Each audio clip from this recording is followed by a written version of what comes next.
오늘 우리에게 주시는 하나님의 말씀은 신약 성경 로마서 8장 26절로부터 30절까지의 말씀이 되겠습니다. 제가 갖고 있는 성경으로 250면에 있습니다.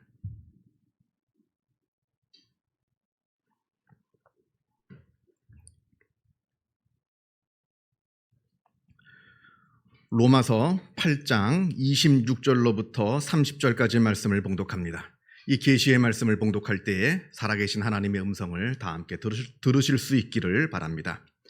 이와 같이 성경도 우리의 연약함을 도우시나니 우리는 마땅히 기도할 바를 알지 못하나 오직 성령이 말할 수 없는 탄식으로 우리를 위하여 친히 간구하시느니라. 마음을 살피시는 이가 성령의 생각을 아시나니 이는 성령이 하나님의 뜻대로 성도를 위하여 간구하심이니라. 우리가 알거니와 하나님을 사랑하는 자 곧 그의 뜻대로 부르심을 입은 자들에게는 모든 것이 합력하여 선을 이루느니라.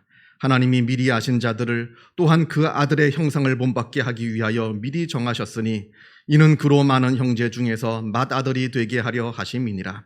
또 미리 정하신 그들을 또한 부르시고 부르신 그들을 또한 의롭다 하시고 의롭다 하신 그들을 또한 영화롭게 하셨느니라. 아멘. 신약성경 사도행전 16장에는 바울과 실라가 빌립보에서 감옥에 갇히는 이야기가 나옵니다. 빌립보에 도착한 바울 일행이 그곳에서 전도하던 중에 어느 귀신 들린 여자를 만나게 됩니다. 이 여자는 어느 집에서 종살이를 하고 있는 그런 노예였던 여자인데 그만 귀신에 들렸습니다. 그런데 하필 그 귀신은 점을 봐주는 그런 귀신이었습니다. 그러니까 그 주인이 이 귀신 들린 불쌍한 노예를 앞세워서 사람들에게 점을 봐주고 돈을 많이 벌고 있었던 겁니다. 이 여자가 하도 딱하고 불쌍해서 바울이 그 귀신을 쫓아내줍니다. 그래서 다행히도 다시 건강하고 온전한 모습으로 돌아왔습니다만, 그러나 이 사건이 그 주인의 입장에서 볼 때는 자기의 밥벌이 하나가 없어진 겁니다. 아마 모르긴 몰라도 이 귀신 들린 여자가 벌어온 돈이 아마 제법 짭짤했던 모양인 것 같습니다. 그렇게 자기의 수입원이 끊어진 게 화가 난 이 주인이 바울을 그 시의 관리들에게 고발을 합니다. 그래서 바울과 실라가 그만 감옥에 갇히는 일이 벌어지게 되었습니다. 그런데 더 큰 문제는 이 바울과 실라가 감옥에 갇혀서는 아무런 재판도 받지 못하고 벌로 매를 맞은 겁니다. 이건 문명사회에서는 있을 수가 없는 일입니다. 정식 재판 없이, 그리고 나를 아주 정당하게 변호하고 변론할 기회 없이 벌을 받는다, 벌을 가한다고 하는 것은 문명사회에서는 있을 수가 없는 일입니다. 그렇게 바울과 실라가 재판도 받지 못한 채로 끌려가서 매를 맞은 후에 그렇게 초죽음이 되어서 또 발에는 착고가 채인 채로 지하 감옥 깊은 곳에 갇히게 되었습니다. 자, 그런데 놀라운 일이 벌어집니다. 바울과 실라가 그 차디찬 지하 감옥에서 큰 소리로 찬송을 부르며 하나님께 기도를 하고 있는 겁니다. 무엇이 이들로 하여금 찬송을 부르게 한 것입니까? 한번 생각해 보시기 바랍니다. 귀신 들린 불쌍한 여자를 고쳐주었습니다. 당연히 칭찬받아 마땅한 일입니다. 만약에 바울과 실라가 아니었다라고 한다면 이 여자는 평생토록 그 귀신에 붙들려서 불쌍한 삶을 살았을 겁니다. 그렇게 불쌍한 사람을 구해줬으니 당연히 칭찬을 받아야죠. 그리고 또 하나님께로부터 복을 받아야죠. 그렇게 착한 일을 하고 좋은 일을 했으니까 하나님께 복을 받아야죠. 그런데 그 결과는 반대였습니다. 칭찬을 받기는커녕 감옥에 갇히게 되었고 복을 받기는커녕 매를 맞은 겁니다. 그런데 이때 아주 놀라운 기적이 일어납니다. 물론 갑자기 큰 지진이 일어나가지고 그 옥문이 열리는 기적이 일어납니다만 사실 그것보다 더 큰 기적이 일어나게 됩니다. 먼저는 그런 억울한 일을 당했음에도 불구하고 끝까지 하나님을 찬송할 수 있었던 그 마음 자체가 기적이고요. 뭐 꼭 지진이 일어나고 문이 열려야 기적이 아니라 남들은 다 낙담하고 낙심하고 절망하고 있는 그 상황 속에서도 끝까지 용기를 가지고 소망을 품을 수 있다는 것, 그것 자체가 놀라운 기적입니다. 남들은 분노하고 슬퍼하는 일에도 끝까지 평정심을 누리면서 기뻐할 수 있는 것, 그 자체가 바로 놀라운 기적이라는 겁니다. 아무튼 그렇게 지진이 일어나고 감옥문이 열렸을 때 바울은 이때가 기회다라고 도망가지 않았습니다. 탈옥을 시도하지 않았습니다.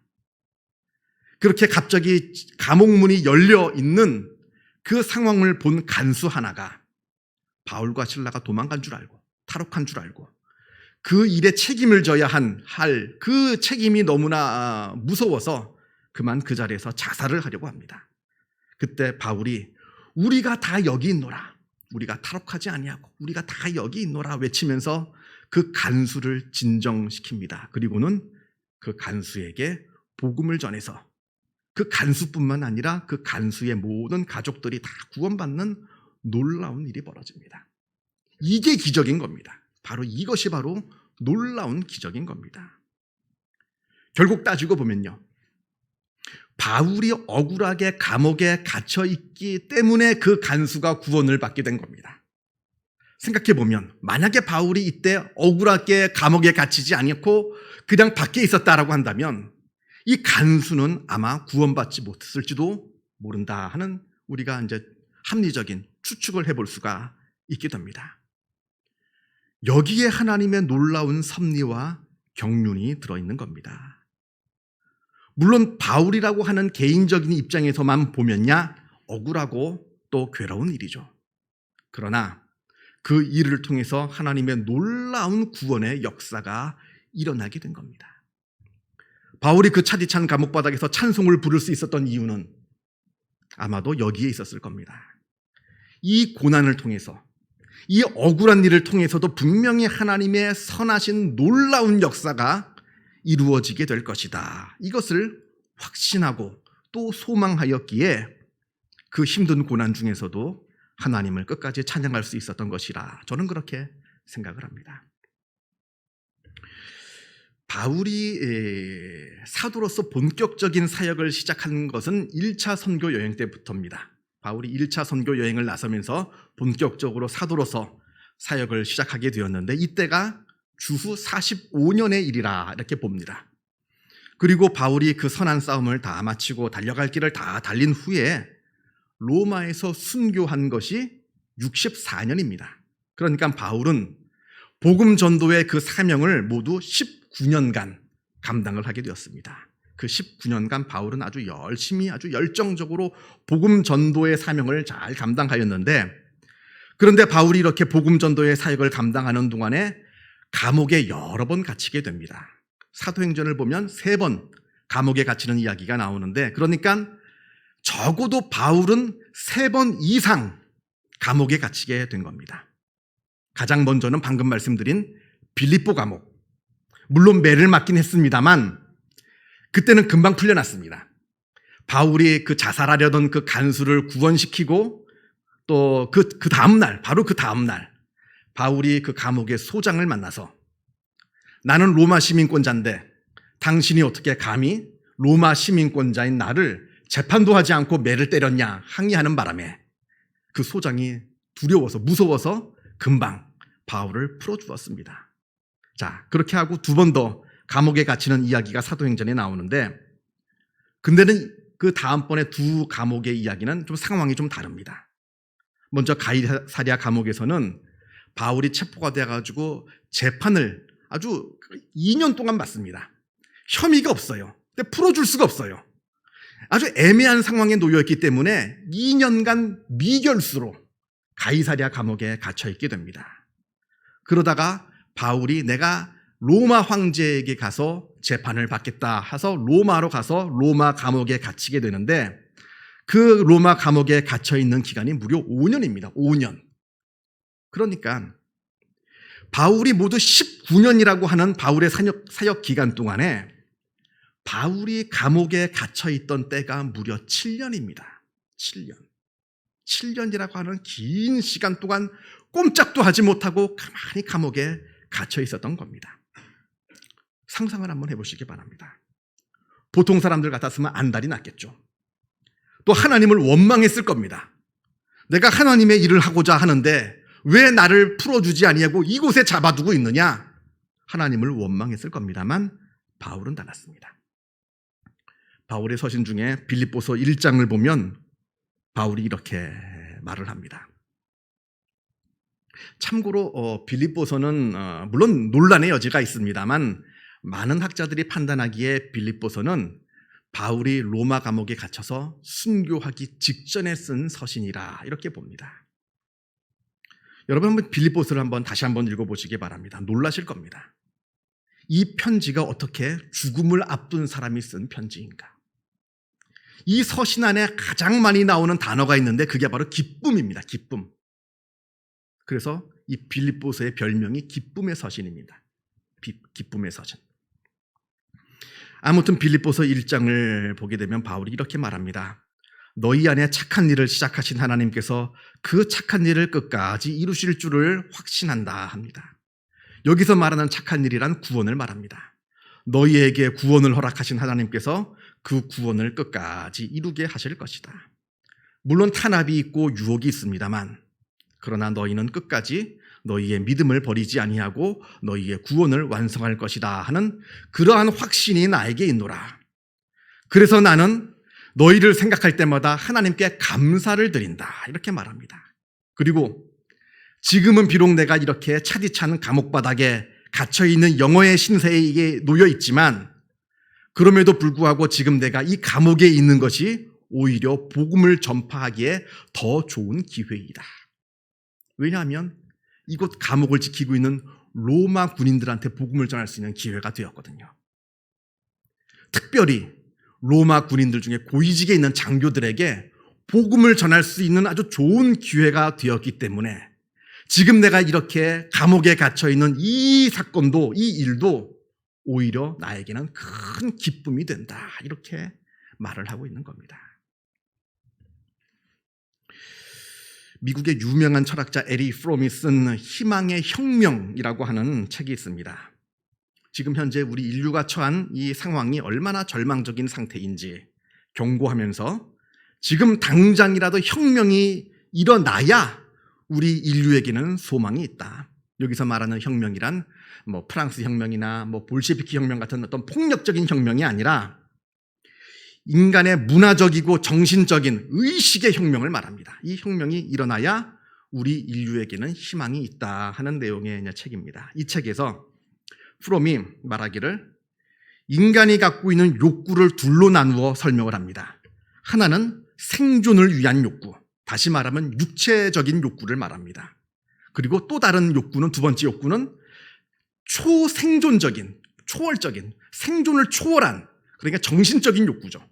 초생존적인 욕구, 이렇게 인간에게는 두 가지 욕구가 있다 말을 합니다. 이 두 가지 욕구 중에서 우리를 가장 강력하게 지배하고 있는 것은 아마도 생존 욕구일 겁니다. 먹고 마시고 잠을 자고 번식하고 또 안전하게 살고 안락한 삶을 살고자 하는 그런 욕구. 이게 아마 우리를 가장 강력하게 주장하고 있고 지배하고 있는 그런 욕구일 겁니다. 그러나 이런 생존 욕구가 해결되었다고 해서 우리 인간은 반드시 행복을 느끼는 것은 아닙니다.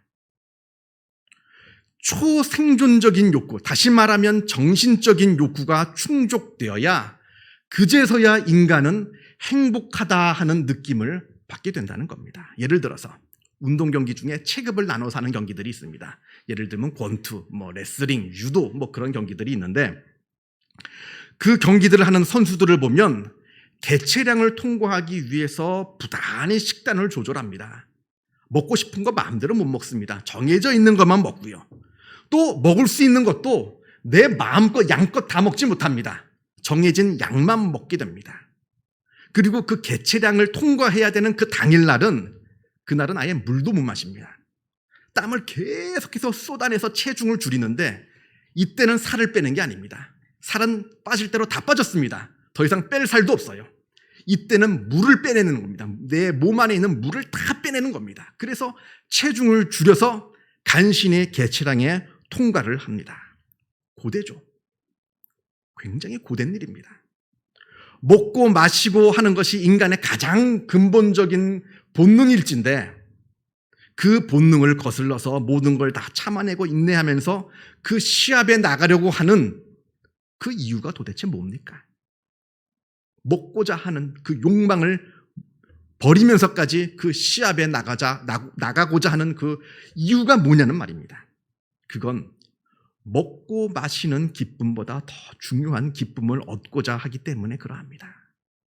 먹고 싶은 것, 마시고 싶은 것, 그거 다 참아내고 견뎌내서 내가 이루고자 하는 그 목표가 있다는 겁니다. 그 목표를 이룰 때 나에게 주어지는 그 기쁨은 먹을 때, 마실 때 누리는 기쁨하고는 비교할 수가 없다는 겁니다. 수험생들, 여러분, 수험생들. 사실 잠이라고 하는 게 또한 인간의 가장 근원적인 욕구입니다만 왜 수험생들이 그 밤잠을 설쳐가면서 줄여가면서 공부를 하는 겁니까? 그건 내가 내 마음대로 자면서 얻는 그 잠을 잘 때 얻는 그 기쁨보다 내가 이루고자 하는 그 목표를 성취했을 때 주는 기쁨이 훨씬 더 큰 것을 알기 때문에 그러한 겁니다. 성도 여러분, 여러분들은 지금 무슨 꿈을 꾸고 계십니까? 무엇을 이루고자 하십니까? 낮은 단계의 욕구는 강력합니다. 왜냐하면 그것은 본능적인 욕구이기 때문에 그러합니다. 아주 원초적인 욕구입니다만, 그러나 그럼에도 불구하고 그 낮은 단계의 욕구가 우리에게 주는 기쁨은 아주 일시적이고 미미합니다. 그렇잖아요. 우리가 맛있는 거 먹었을 때 그 기쁨이 얼마나 오래 갑니까? 아주 미미하고 일시적인 기쁨일 뿐입니다. 그냥 그거는 우리의 동물적인 욕구만을 충족시켜 줄 뿐입니다. 그러나 이와는 반대로 높은 단계의 욕구가 있습니다. 사실 이 욕구는 그렇게 강력하게 우리의 삶을 지배하는 그런 욕구는 못 됩니다. 왜냐하면 그런 높은 단계의 욕구는 우리의 본능을 따르는 욕구가 아니라 오히려 그 본능을 거스르는 욕구가 있기 때문에 그러합니다. 그래서 그 높은 단계의 욕구를 우리는 갈망하지 못합니다. 그러나 반대로 역설적이게도 그럼에도 불구하고 그 높은 단계의 욕구를 우리가 성취했을 때 그때 그 높은 단계의 욕구가 우리에게 주는 기쁨이라고 하는 것은 세상의 그 어떠한 기쁨과도 비교할 수가 없는 겁니다. 그 욕구가 높으면 높을수록 우리를 지배하는 그 지배력은 낮아지지만 그 반대로 그 욕구가 높으면 높을수록 그것을 성취했을 때 우리에게 주는 기쁨은 말로 할 수가 없다는 겁니다. 그러하기에 수많은 철학자들이나 영적인 지도자들이 그 높은 단계의 욕구를 이야기하고 그 높은 단계의 욕구를 바라보라고 이야기하는 것은 그들은 그걸 경험을 했거든요. 그것이 주는 놀라운 기쁨, 그 영원한 기쁨을 이야기하는 겁니다. 그런데 많은 사람들은 그걸 생각지 못합니다. 그냥 내 눈앞에 있는 일시적인 욕구에만 함몰되어서 일시적이고 미미한 기쁨만 추구하는 삶을 살아가고 있다 하는 겁니다. 오늘 본문을 보겠습니다. 오늘 본문 28절에 우리가 너무나 잘 아는 요절이 나옵니다. 우리가 알거니와 하나님을 사랑하는 자, 곧 그의 뜻대로 부르심을 입은 자들에게는 모든 것이 합력하여 선을 이루느니라. 믿는 자들에게는 세상의 모든 일들이 다 합력하여 선을 이룬다 합니다. 우리가 살면서 기쁜 일도 만나고 즐거운 일도 만나지만 또 반대로 힘들고 어려운 일들도 만납니다. 그러나 그럼에도 불구하고 이 모든 일들이 다 합력하여 선을 이룬다 이렇게 말씀합니다. 자, 그런데 문제는 여기서 말하는 선이란 그게 무슨 선입니까? 누구의 선입니까? 내가 볼 때 선입니까? 아니면 하나님의 선입니까? 오해하지 말아야 할 것이 지금 오늘 본문에 말하는 그 말씀은 그저 값싼 위로를 우리에게 전해주는 게 아닙니다. 지금 비록 당신은 힘들어도 나중에는 다 잘 될 겁니다. 이런 무책임한 위로를 우리에게 전해주는 말씀은 아니라는 말입니다. 물론 이게 나쁜 건 아니에요. 계속해서 상대방을 위로해 주는 것은 좋은 겁니다만 그러나 그런 말은 우리도 할 수 있는 말입니다. 보통 사람들도 할 수 있는 말이에요. 그러나 성경에서 말하는 오늘 이 모든 것이 합력하여 선을 이룬다 하는 이 말씀은 바로 지고한 선, 절대적인 선, 궁극적인 선을 말하는 것이지 상대적인 선, 나 개인만을 위한 선, 그걸 말하는 게 아니라고 하는 겁니다. 한번 생각해 보시기 바랍니다. 나에게 좋은 일이 반드시 다른 사람에게도 좋다는 보장이 있습니까? 나의 웃음이 다른 사람에게도 웃음이 되리라 하는 그러한 보장이 있느냐 하는 말입니다. 나는 웃지만 그것 때문에 누군가는 울 수도 있는 것이고, 나에게는 행복이지만 그게 다른 사람에게는 불행일 수도 있다는 말입니다. 그래서 여기서 말하는 선은 특정한 누군가에게만 해당되는, 누군가에게만 좋은 일, 그런 상대적인 선이 아니라 모든 사람에게 좋은 일, 절대적이고 궁극적인 그 지고한 선을 지금 말씀하고 있는 겁니다. 오늘 본문이 속한 로마서 8장 전체를 찬찬히 한번 읽어보시면 이 여기서 말하는 선이라고 하는 것은 바로 구원이라고 하는 것을 우리가 알게 됩니다. 바로 구원을 말합니다. 모든 믿는 자들에게 합력하여 선을 이루어 주시겠다 하는 이 말씀은 하나님께서 우리에게 끝까지 구원을 허락하여 주시겠다 하는 그 말씀이라, 다른 표현이라 하는 겁니다. 복잡한 이 역사의 흐름 속에서, 그리고 나의 그 복잡한 개인사 속에서 결국에는 하나님께서 우리에게 그 모든 일들을 다 통하여서 합력하여서 우리에게 놀라운 구원을 허락해 주시겠다 말씀합니다. 이걸 바라보라는 겁니다. 지금 내 눈앞에서 벌어지고 있는 크고 작은 일들, 복잡한 일들, 이것 때문에 울고 웃지 하지 말고 눈을 높이 들어서 우리를 끝까지 사랑하셔서 우리에게 구원을 주시는 그 놀라운 구원의 놀라운 선, 그 절대적인 선을 바라보라 하는 겁니다. 그걸 바라볼 때 우리가 놀라운 힘을 얻게 되는 것이고, 그 구원을 바라볼 때 우리가 놀라운 기쁨을 누리게 되는 것이지, 이 땅 안에 벌어지고 있는 내 눈앞에 있는 일들을 바라볼 때 그 놀라운 힘과 놀라운 기쁨을 우리가 얻지 못하게 된다 합니다. 시편 4편에 다윗이 이렇게 노래합니다. 주께서 내 마음에 두신 기쁨은 그들의 곡식과 새 포도주가 풍성할 때보다 더하나이다. 하나님께서 나에게 주신 이 구원의 기쁨은 내가 곡식과 새 포도주로 풍성함을 누리고 있을 때보다 더하나이다, 더 크니이다, 이렇게 노래하고 있다 하는 겁니다. 사랑하는 성도 여러분, 우리가 삶을 살면서 여러 많은 일들을 만납니다. 물론 눈앞에 있는 일들이 중요하죠. 중요합니다만, 그러나 그것만을 바라볼 때 우리가 큰 힘과 큰 기쁨과 용기를 얻지 못합니다. 오히려 눈을 높이 들어 하나님께서 우리에게 베풀어 주시는 그 구원의 역사를 바라볼 때 말할 수 없는 힘과 용기와 능력과 기쁨을 그때 우리가 누리게 된다 하는 이 사실을 늘 기억하시기를 바랍니다. 기도하겠습니다. 사랑과 은혜가 충만하신 하나님 아버지, 감사합니다. 우리를 사랑하여 주셔서 독생자를 우리에게 보내주시었고, 이 놀라운 세계의 역사의 흐름과 나의 복잡한 삶의 여정 가운데 주님께서 함께하여 주시어서 우리에게 복음의 씨앗을 심어주시고, 또 우리로 하여금 하나님의 자녀가 되는 놀라운 은혜를 베풀어 주심에 그 은혜에 감사를 드립니다. 아버지여, 이 놀라운 구원의 은혜를 우리가 늘 바라보게 하여 주옵소서.